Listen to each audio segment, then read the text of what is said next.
तो last episode में हमने देखा था कि सावचन माँ फैमिली के पास आया था और अब माँ क्विंग सावचन से कहता कि भले तुम कितने ज्यादा स्ट्रॉन्ग क्यों ना हो, लेकिन तुम हमारे माँ फैमिली के एल्डर के सामने नहीं टिक पाओगे। और फिर माँ क्विंग कहता कि आज तुम्हारी हेल्प करने के लिए यहाँ पर कोई भी नहीं आने वाला है। जिस पर सावचन कहता कि इस दुनिया में कब क्या हो जाए किसी को भी पता नहीं चलता। जिस पर माँ क्विंग कहता कि चाहे तुम कुछ भी कह लो, लेकिन आज तुम इस माँ फैमिली से जिंदा बच के नहीं जा पाओगे। लेकिन तभी हम देखते हैं कि बाइफेंग अपने लोगों के साथ वहाँ पे आ जाती है और अब उन लोगों को देखने के बाद माँ क्विंग कहता है कि ये लोग तो सच में आ गए। और अब बाइफेंग सावचन से कहती है कि मुझे माफ कर दीजिए, मैं थोड़ा लेट हो गई। और अब बाइफेंग सबको खुली चुनौती देते हुए कहती है कि सावचन हमारे बाय फैमिली के बहुत ही रिस्पेक्टिव गेस्ट हैं और अगर किसी ने भी इनके ऊपर उंगली उठाने की भी कोशिश की तो उस आदमी का कैंगरिलम में आज आखिरी दिन होने वाला है। और अब ये सुनने के बाद माँ क्विंग कहता है कि बाइफेंग भले ही तुम और तुम्हारी फैमिली सावचन के साथ क्यों ना हो, लेकिन इससे भी कोई भी फर्क नहीं पड़ने वाला। जिस पर जुनियन फैमिली के हेड भी वहाँ पर आते हुए कहते हैं कि बेशर्मो शर्म करो, भला किसी को घर पे बुला के उसके साथ ऐसे बिहेव किया जाता है। और अब जुनियन फैमिली का हेड सावचन के पास आते हुए कहता है कि यंग मैन मैं कहीं लेट तो नहीं हो गया। और अब जुनियन फैमिली को भी वहाँ पर देखने के बाद माँ क्विंग कहता है कि आखिरकार चल क्या रहा है, भला जुनियन फैमिली सावचन की हेल्प क्यों कर रही है। और अब माँ क्विंग कहता है कि मिस्टर जुनियन, सावचन ने हमारे माँ फैमिली के एक मेंबर को मारा है और इसीलिए आज सावचन को भी मरना होगा। जिस पर जुनियन फैमिली का हेड कहता है कि सावचन जुनियन फैमिली का बहुत ही अच्छा दोस्त है और इसीलिए मैं हर हाल में सावचन को डिफेंड करके रहूंगा। और अब तभी माँ फेंग हंसते हुए कहता है कि देखो हमारे चीफ आ गए। और तभी हम देखते हैं कि वहाँ पर माँ फैमिली का चीफ भी आ जाता है और वो चीफ कहता है कि मिस्टर जुनियन, तुम्हें पता होगा कि इस लड़के ने मेरे बेटे को मारा है, तो फिर भी तुम इस झगड़े में क्यों पड़ रहे हो। और फिर माँ फैमिली का चीफ बहुत ही डरावने अंदाज में कहता है कि मैंने कुछ दिनों पहले ही सेलेस्टियल स्टेज के 5वें लेवल को भी कंप्लीट कर लिया है। और अब ये सुनने के बाद बाइफेंग और जुनियन फैमिली का हेड बहुत ही ज्यादा शॉक हो जाता है। और फिर जुनियन फैमिली का हेड अपने मन में सोचता है कि आखिरकार इस आदमी ने सेलेस्टियल पावर के 5वें लेवल को भी कंप्लीट कैसे किया और अब तो जुनियन फैमिली भी इसके सामने नहीं टिक पाएगी। और अब माँ फैमिली का चीफ सीधे कहता है कि मेरी जो अभी करंट कल्टीवेशन लेवल है उसके सामने ना तो जुनियन फैमिली टिक सकती है और ना ही बाय फैमिली, इसीलिए मैं तुम दोनों को मौका देता हूँ कि तुम दोनों यहाँ से चले जाओ। और अब माँ क्विंग कहता है कि सावचन, मैंने मान लिया कि तुम उतने भी इडियट नहीं हो और तुम बखूबी अपने पत्तों को छिपाना जानते हो, लेकिन अब चूंकि हमारे माँ फैमिली के चीफ यहाँ पे आ चुके हैं तो अब चाहिए दोनों फैमिली भी तुम्हारी हेल्प क्यों ना करे, लेकिन आज हमारे हाथों से तुम्हें कोई भी नहीं बचा सकता। तभी पीछे से आवाज आती है कि हमें काउंट करना मत भूलना।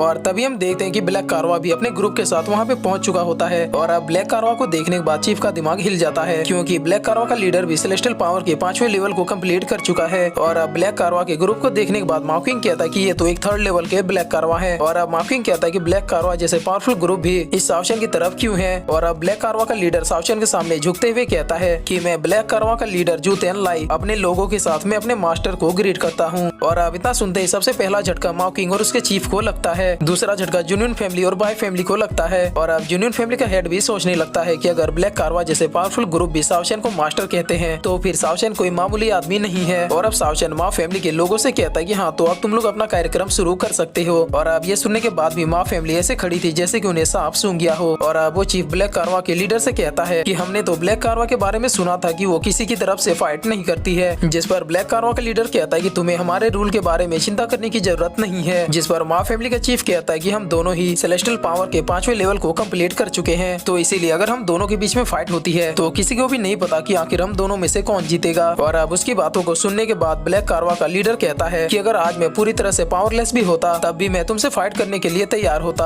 और अब ये सुनने के बाद माँ फैमिली का चीफ सोचने लगता है कि अगर मैंने किसी तरह ब्लैक कारवा के लीडर को डिफीट कर भी दिया तब भी सावचन के साथ बाय फैमिली और जुनियन फैमिली मौजूद है और इसीलिए अभी पीछे हटने में ही समझदारी है। और अब यही सब सोचते हुए माँ फैमिली का चीफ कहता है कि तुम लोग यहाँ से जा सकते हो। और अब ये सुनने के बाद माँ क्विंग और माँ फेंग कहता है कि चीफ हम इन्हें कैसे जाने दे सकते हैं। जिस पर चीफ उन दोनों को रोकते हुए कहता है कि ये मेरा ऑर्डर है। लेकिन तभी हम देखते हैं कि सावचन जाने के बजाय वहीं कुर्सी पे बैठ जाता है। और फिर सावचन कहता है कि पहले तुम लोग खुद ही बुलाते हो और फिर बिना कुछ करे यहाँ से जाने को कहते हो। और अब वो चीफ कहता है कि सावचन, अगर मैंने तुम्हें यहाँ से जिंदा जाने का मौका दिया तो इसका मतलब ये नहीं है कि मैं तुमसे डरता हूँ। और इतना कहते ही वो चीफ अपने ऑरा को बाहर निकाल लेता है। और फिर वो चीफ कहता है कि अगर हमारी माँ फैमिली चाहे तो तुम सबकी लाशें यहीं पे बिछा सकती है। और अब ये सुनने के बाद सावचन उसके पास आ जाता है और फिर उसे अपने असली रूप की एक झलक दिखा देता है। और अब सावचन के असली रूप को देखने के बाद वो चीफ बहुत ही ज्यादा डर जाता है और फिर डरते हुए कहता है कि तुम तो एक ह्यूमन हो ही नहीं। और अब सावचन ब्लैकी से कहता है कि ब्लैकी, अगर हम माँ फैमिली के माइंड्स में जाएंगे तो फिर हमें वहाँ पे मौजूद उन माँ फैमिली के लोगों को मारना होगा और तब जाके वो स्पिरिट स्टोन हमारी होगी। लेकिन इतना मेहनत करने से अच्छा मेरे दिमाग में एक और डायरेक्ट प्लान आया है। और फिर सावचन और ब्लैकी एक साथ कहते हैं कि माँ फैमिली को ही खत्म कर देते हैं, उसके बाद माँ फैमिली भी हमारी और उसके माइंड्स भी हमारे। और अब सावचन कहता है कि मुझे नहीं लगता कि माँ फैमिली को अब जिंदा रहने की जरूरत है। और अब सावचन की ये बात सुनने के बाद सारे लोग बहुत ही ज्यादा डर जाते हैं। और अब बाइफेंग सावचन को समझाते हुए कहती है कि ये लोग हमें सही सलामत जाने दे रहे रहे हैं तो फिर हम इनसे फाइट क्यों करें, और फिर इनके कल्टीवेटर्स भी हमसे कहीं ज्यादा हैं। जिस पर सावशन कहता है कि तुम्हें टेंशन लेने की जरूरत नहीं है, तुम बस सारी चीजों को मुझ पे छोड़ दो।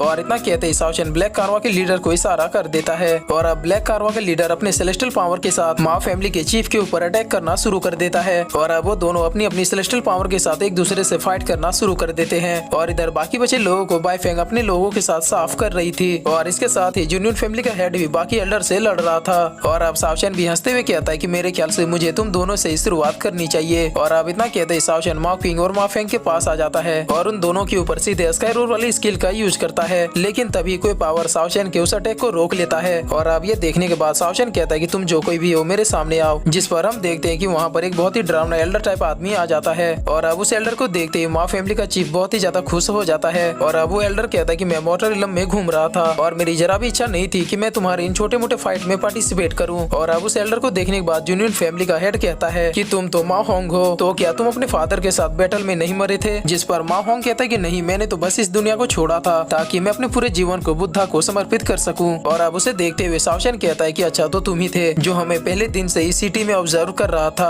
और आज तुमने फाइनली अपना फेस दिखाई दिया। जिस पर मा होंग कहता है कि अगर आज मैं यहाँ पे नहीं आता तो अभी तक तुम मेरे फैमिली को पूरी तरीके से साफ कर चुके होते। जिस पर सावशन भी अपने स्टाइल में कहता है कि हाँ तो तुम्हारे यहाँ जाने से भी कौन सा फर्क पड़ने वाला है, पहले सिर्फ ये लोग मरने वाले थे और अब इनके साथ तुम भी मरोगे। और अब इतना सुनते ही मा होंग अपने स्केलेटन के माला को उतारने लगता है और फिर उस माला को सावशन के ऊपर फेंकते हुए कहता है कि पहले तुम इस घर से बाहर निकलो। और अब हम देखते हैं कि वो माला इतना ज्यादा पावरफुल था जिसके लगते ही सावशन सीधे उस घर से बाहर निकल जाता है। और अब मा होंग सावशन के पास आता है और सावशन से कहता है कि मेरे पास एक आइडिया है, क्यों ना मैं और तुम 1v1 फाइट करें, और अगर तुमने मुझे हरा दिया तो फिर पूरी की पूरी मा फैमिली तुम्हारी हुई, लेकिन अगर मैंने तुम्हें हरा दिया तो फिर मैं जो चाहूंगा वो तुम्हारे साथ कर सकता हूँ और इससे बेकसूर लोग भी मरने से बच जाएंगे। और अब उसकी बातें सुनने के बाद सावशन कहता है कि तुम तो बहुत ही ज्यादा इंटरेस्टिंग हो। और फिर सावशन अपने लोगों से कहता है कि ठीक है, फाइट करना बंद कर दो क्योंकि मुझे इस ओल्ड मॉन्क का आइडिया पसंद आया। और अब माहोंग कहता है कि चलो किसी अच्छी जगह पे चलते हैं। जिस पर सावशन भी ओके कहता है और अब वो दोनों अपनी पावर्स का यूज करते हुए वहाँ से चले जाते हैं। और अब जूनियन फैमिली का हेड कहता है कि तुम लोगों ने तो काफी ज्यादा सीक्रेट छुपा के रखे हैं। जिस पर चीफ कहता है कि मुझे खुद भी नहीं पता था कि ये यहाँ पे आ जाएगा। और अब हम देखते हैं कि वो दोनों एक शांत प्लेस पे आ चुके होते हैं। और अब सावशन कहता है कि तुमने काफी अच्छी चाल खेली है। जिस पर माहोंग कहता है कि आखिर तुम्हारे कहने का मतलब क्या है। तब सावशन कहता है कि ये वही जगह है जहाँ पर तुमने स्केलेटन बुद्धा की ट्रेनिंग की थी। और अब हम देखते हैं कि सावशन अपनी पावर की मदद से जमीन के अंदर मौजूद स्केलेटन को फील कर पा रहा था। और अब सावशन की बात सुनने के बाद माहोंग कहता है कि तुम में कुछ तो खास बात जरूर है। जिस पर सावशन कहता है कि तुम्हारी पावर्स भी काफी अच्छी है लेकिन उनमें अभी भी थोड़ी कमी है। जिस पर माहोंग पूछता है कि क्या तुम मुझे बताओगे कि मुझ में क्या कमी है। जिस पर सावशन कहता है कि तुम अपने सामने खड़ी मौत को नहीं देख पा रहे हो। और अब ये सुनने के बाद माहोंग कहता है कि तुम बातें तो बहुत ही बड़ी बड़ी कर लेते हो लेकिन ये एक डिवाइन रिलम के कल्टीवेटर की बस की बात तो नहीं है, तो क्या तुम अपने थर्ड आई वुल्फ की वजह से इतना उछल रहे हो। जिस पर सावशन ब्लैकी को नीचे फेंकते हुए कहता है कि भला तुमसे फाइट करने के लिए मुझे ब्लैकी की क्या जरूरत। और फिर सावशन कहता है कि ओल्ड मॉन्क क्या तुम तैयार हो। जिस पर माहोंग कहता है कि मैं तो बहुत ही बेसब्री से इंतजार कर रहा हूँ। जिस पर सावशन भी ऑल राइट कहते हुए अपने पावर्स को एक्टिव कर लेता है। और अब ये देखने के बाद माहोंग हंसते हुए अपने स्केलेटन वाली माला को ऊपर फेंक देता है। और अब हम देखते हैं कि उस माला में बहुत सारी पावर जनरेट होने लगती है। और अब माहोंग कहता है कि तुम मुझे जितना सिंपल सोचते हो मैं उतना हूँ नहीं। जिस पर सावशन भी हंसते हुए कहता है कि तभी तो फाइट करने का असली मजा आएगा। और इतना कहते ही सावशन अपने हेवनली डेजर्ट फिस्ट को भेज देता है लेकिन वो स्केलेटन सावशन के हेवनली डेजर्ट फिस्ट को भी अब्सॉर्ब कर लेता है। और अब ये देखने के बाद सावशन कहता है कि सच में तुम्हारे पास कुछ तो स्किल जरूर है। और अब ब्लैकी सावशन से पूछता है कि क्या तुम्हें मेरी हेल्प चाहिए। जिस पर सावशन कहता है कि मेरे ख्याल से मुझे अब बेसिक से शुरू करना होगा।